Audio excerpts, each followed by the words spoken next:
حضرت مولانا ارشد صاحب دامت برکاتہم نے 3 نومبر کو دلی میں ایک اجلاس کیا اور فلسطین کا مسئلہ اٹھایا اس اجلاس میں، اور اعلان کیا کہ اگر فلسطین اپنے ملک کی آزادی کے لیے فلسطینی لڑائی کر رہے ہیں اور وہ دہشت گرد ہیں، تو میں کہتا ہوں گاندھی جی، نہرو جی اور ہمارے اکابر بھی دہشت گرد تھے۔ حضرت کا شکریہ عرب ملکوں کے وزراء نے ادا کیا کہ آپ نے وہ پورے عرب اخباروں میں چھپا۔ 7 اکتوبر کو پچھلے سال جب حماس نے حملہ کیا تھا اسرائیل کے اوپر اور ان کے لوگوں کو بندھک بنا کر کے لائے تھے، تو پوری دنیا بول رہی تھی آتنکی سنگٹھن، آتنکی سنگٹھن، آتنکی۔ حضرت نے مجھ سے کہا میٹنگ بلاؤ، میں نے ورکنگ کمیٹی بلایا، 7 کو حملہ ہوا ہے، 13 کو ہماری ورکنگ کمیٹی ہوئی ہے۔ حضرت نے مضبوط ریزولیشن لکھوایا، تجویز لکھوائی، اور اس میں یہ کہا کہ جو کچھ حماس اور فلسطین والوں نے کیا ہے یہ اسرائیل کی دہشت گردی اور ظلم کا فطری رد عمل ہے۔ کہ عربوں کی جس زمین پر اسرائیل قبضہ کر کے بیٹھا ہے وہ زمین اس کو خالی کرنا ہوگی، کہ جو فلسطینی ہیں ان کے اچت ادھیکاروں کی پرستھاپنا ہونا چاہیے۔ اسرائیل کے استتو کو تو سوویت روس نے، امریکہ نے بھی سویکار کیا ہے، ہم بھی سویکار کر چکے ہیں۔ ایک غلط فہمی پیدا کی جا رہی ہے، یہ کہا جا رہا ہے جنتا پارٹی کی سرکار بن گئی، وہ عربوں کا ساتھ نہیں دے گی، اسرائیل کا ساتھ دے گی۔ آدرنی مرارجی بھائی اس استھتی کو اسپشٹ کر چکے ہیں۔ غلط فہمی کو دور کرنے کے لیے میں کہنا چاہتا ہوں کہ ہم ہر ایک پرشن کو گن اور اوگن کے آدھار پر دیکھیں گے، لیکن مدھیہ پورو کے بارے میں یہ استھتی صاف ہے کہ عربوں کی جس زمین پر اسرائیل قبضہ کر کے بیٹھا ہے وہ زمین اس کو خالی کرنا ہوگی، اور وہ اپنے جائز حق کے لیے لڑائی لڑ رہے ہیں۔ بادشاہوں کی زبان گونگی ہو گئی، ارشد مدنی کی زبان کو کوئی روک نہیں سکا، اور وہ تجویز پوری دنیا نے اسے نشر کیا، انگریزی، عربی، اردو، ہندی، سارے اخباروں میں چھپی۔ لوگ ڈر گئے تھے۔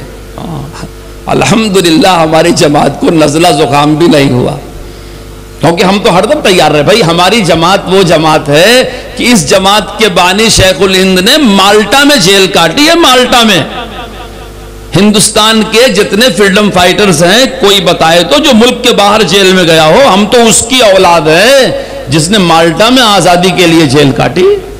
حضرت شیخ الاسلام کی زندگی کا کئی برس جیلوں میں گزرا، بیان دیتے جیل جاتے، نکل کے آتے پھر بیان دیا پھر جیل گئے، پھر نکل کے آئے پھر بیان دیا پھر جیل گئے۔ ایسے بہادر اولاد، ایسے بہادر ماں باپ کے نام لینے والے، ایسے بہادر اسلاف کی اولاد، اور ہم بزدل ہو جائیں۔ آج بھی مجھے تعجب ہوتا ہے، بہت سے علماء استفتاء بھیجتے ہیں حالات حاضرہ میں کوئی لاہے عمل۔ بھئی تم خدا کے واسطے مطالعہ کرو، لاہے عمل تو شیخ الہند نے پہلے لکھ دیا ہے اور اسی لاہے عمل پر ہم کام کر رہے ہیں۔ تم ابھی یہی معلوم کر رہے ہو کہ راستہ کدھر ہے، تو منزل پہ کب پہنچو گے؟ ہم تو ہماری قوم کو لے کر کے الحمدللہ منزل کی طرف چل رہے ہیں۔ 1947 میں جب ملک آزاد ہوا ہے تو مسلمان لٹا پیٹا تھا، قتل عام ہوا تھا، مسلمانوں کے پاس اپنا بینک نہیں تھا، اپنے اسکول نہیں تھے، اپنے ادارے نہیں تھے، اپنے مدرسے نہیں تھے، اپنی تنظیمیں نہیں تھی، اور افراد ایک دوسرے سے مربوط بھی نہیں تھے۔ انتہائی خوف اور دہشت کا ماحول تھا۔ لوگ یہ سمجھ رہے تھے کہ اسلام کا چراغ گل ہو جائے۔ 1857 کے انقلابی جنگ کے بعد جو ماحول بنا تھا وہی 1947 کے بعد بن گیا تھا، لیکن میری قوم زندہ قوم ہے۔ 1947 سے لے کے 2025 تک آپ غور کر کے دیکھیں، مسلمانوں کے پاس اپنی بنائی ہوئی پراپرٹیاں، ایک اسٹیٹ کے مدرسوں کی پراپرٹیاں جوڑ لیں، ایک اسٹیٹ میں جو مسلمانوں نے اسکول بنائے ہیں اسے جوڑ لیں، کتنے شہروں میں مسلمانوں کے اپنے اسپتال ہیں۔ جہاں نہیں ہے وہاں ہونا چاہیے۔ باطل تو ہم سے ڈر رہا ہے، لیکن جو لوگ جمعیت علماء سے نہیں جڑے ہیں وہ ہمارے ڈر کی گھر کے اندر بیٹھنا چاہتے ہیں۔ خوف زدہ یہ کیا ہو جائے، کچھ نہیں ہوگا، باہر نکلو، ہمارے ساتھ آؤ، ہم منزل کی طرف لے کر کے چلتے ہیں۔ ایک سازش کے تحت ہندوستان میں کھانے کمانے والے مسلمانوں کو گرفتار کیا گیا۔ اجمیر شریف میں بم بلاس ہوا۔ اجمیر شریف مسلمانوں کی درگاہ شریف، مسلمان وہاں کے متولی، بم وہاں بلاس ہوتا ہے، پھٹتا ہے، گرفتار مسلمان کیا جاتا ہے۔ مکہ مسجد بم بلاس ہوا، مکہ مسجد مسلمانوں کی جگہ، گرفتار مسلمان کیا جاتا ہے۔ مالیگاؤں میں مسلمانوں کی بستی، گرفتار مسلمان ہوتا ہے۔ یعنی کہیں بھی کچھ ہوتا ہے۔ جے پور میں ایک سازش کے تحت کہ کھاتے پیتے کمانے والے مسلمانوں کو جیل کے پیچھے ڈالو بے گناہ بنا کر کے، اس سازش کے پیچھے باطل کی بڑی صلاحیت لگی تھی۔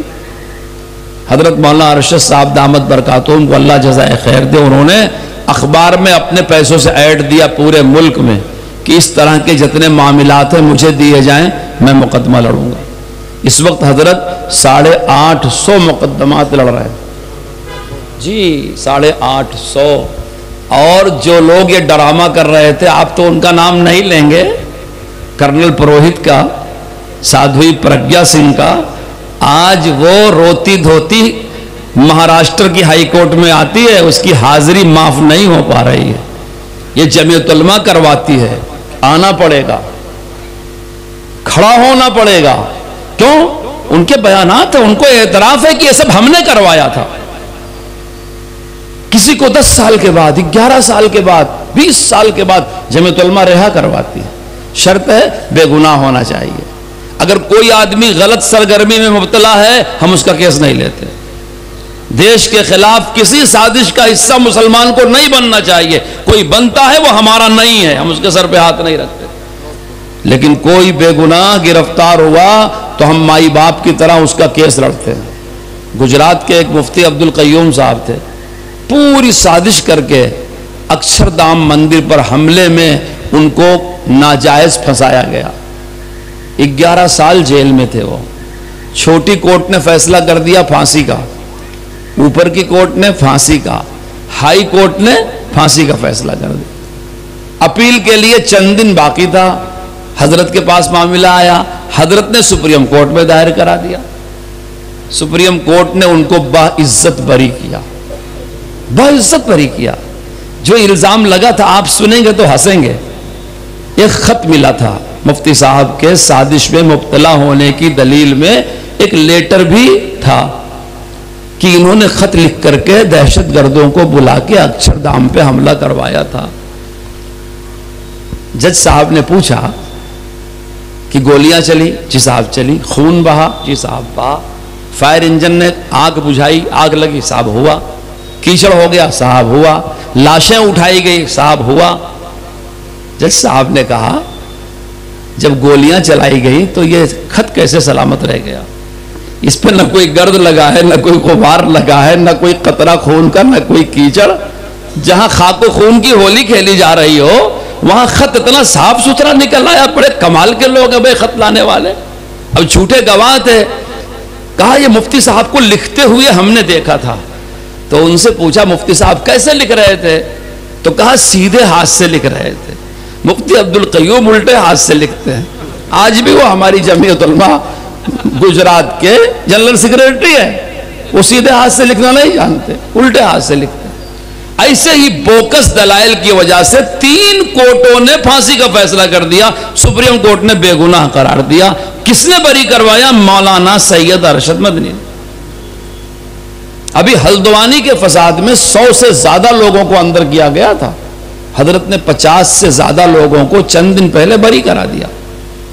ہریانہ فساد میں 300 لوگوں کو پولیس نے بے وجہ جیل میں ڈالا تھا۔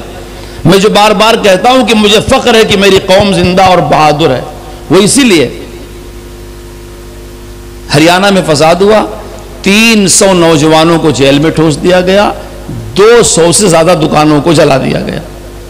جس قوم کی 200 دکانیں جلی ہوں اور 300 لوگ جیل میں ہوں اور 12 کلومیٹر تک بلڈوزر سے دکانیں گرا دی گئی، گھر گرا دیے گئے، سوہنا سے تاوڑو تک۔ حضرت نے مجھ سے کہا تھا تم ہریانہ چھوڑ کے نہ جانا تاکہ قوم کا حوصلہ نہ ٹوٹے۔ میں اسی لیے، میری بات کڑوی لگتی ہوگی، میں اسی لیے کہتا ہوں آئس کریم کھا کے اے سی میں بیٹھ کے بولتے ہو قتل عام کی تیاری ہے، یہ ہو جائے گا، کچھ نہیں ہوگا، میدان میں ہمارے ساتھ آؤ۔ حضرت نے کہا حوصلہ قوم کا نہ ٹوٹنے پائے تم کو ہریانہ چھوڑ کے جانا نہیں ہے۔